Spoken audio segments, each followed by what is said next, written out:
Well, it's going to be really noisy here, but I just want to have a little chat with you and with certain of you who sort of know me personally in the virtual world.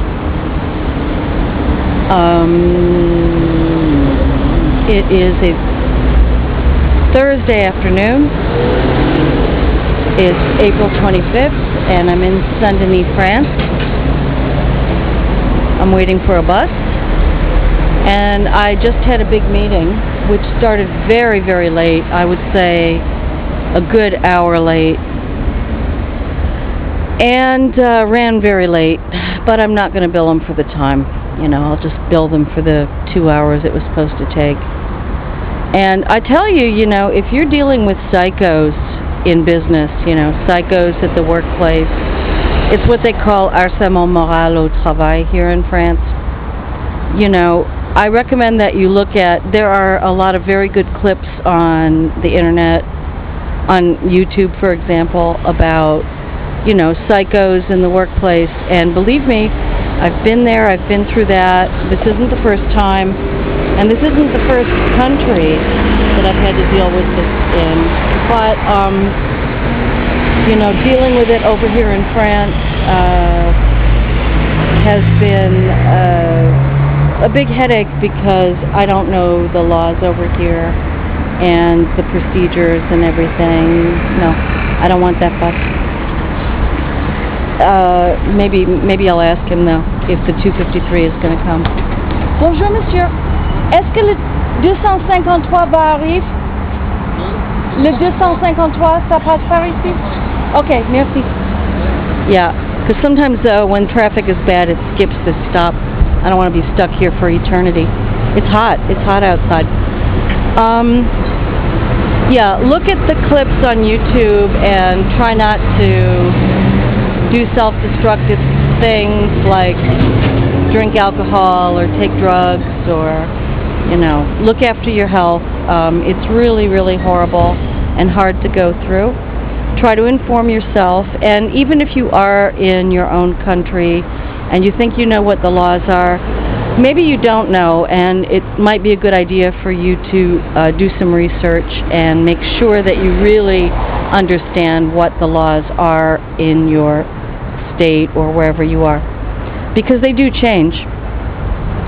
I got the usual stuff this afternoon. The guy was like looking at me, calling me a liar in French.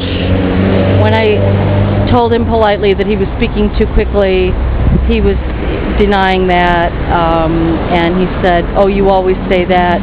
That's your usual ploy." And it was interesting because I had somebody else in the room with me who's American and who's done the same thing to me. They've said, like, there you go again, you're mixing things up. They'll try to cast you as being crazy and as being unreasonable. And I suppose you have to really stay as calm as possible, keep your mouth shut, take notes. And they were really trying to provoke me into saying some stuff and proposing a solution to a problem, and I won't do that because they have to contact me in writing by registered mail and tell me what, if any, complaints there are against me. I now know officially that there are no medical complaints against me, that I'm not crazy or anything like that. Believe me, they actually made me prove that. But you cooperate and you go along with them, and you try to ignore the little jabs and jibes. And the guy was asking, what's that you're drinking? And I could have said something snippy to him in French, but I just said it's cold chicory coffee. And he made quite a fool of himself. And there was a woman at the movie who, at the meeting, who now it's obvious that she really wants me out of there. She does not like me. She has a big problem with me. It's strange because it's not even her job. She's not in management there. So, if you're going through this, remember, you're going to have to go through it alone. Don't expect family or lawyers or doctors or judges or anybody in the administration or your union to help you. It's not going to happen. You're going to have to deal with this alone. It's what I've had to do. It's what I'm still doing.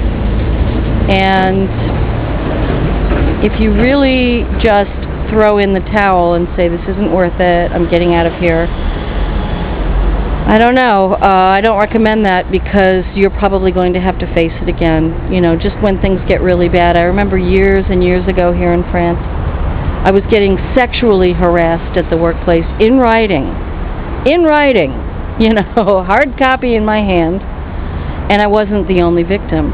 And I didn't do anything about it, you know. I could take it, not that I should have to, but I hung on to it for about 6 weeks or whatever. And then we got this handbook passed around to us, you know, what to do if you are harassed at the workplace. And I read it, and I waited a few weeks beyond that, and I sent a copy of the evidence to the Home Office, who had issued the booklet, and I said, do you mean this? You know, is this okay? And they answered me and they said, well, no, it's not okay. And soon after that, I lost my job. We had to go to court. I had to hire a French lawyer. He died, very young man. He had a cerebral aneurysm or something like that. He died on a Friday afternoon after filing some papers in a court. Young, healthy man. Big shock to everybody. And somebody else in his office took over for him. They don't work on contingency over here that I know of, so I had to cough up, it was many, many thousands of French francs at the time. And when the former employer saw that I had a lawyer, it didn't even go before a judge. It was just settled out in the court, out in the hallway. And I had been advised to keep my mouth shut. I was not happy with the arrangement, but I was very worn down at that time. I hadn't been in France all that many years. Yeah, here I don't want you. No, merci. Here comes my boss. And just so you know, this will happen to you, and it'll probably happen more than once, and you should probably face it calmly and realize that you're going to have to face it alone. Okay, see you later. Bye.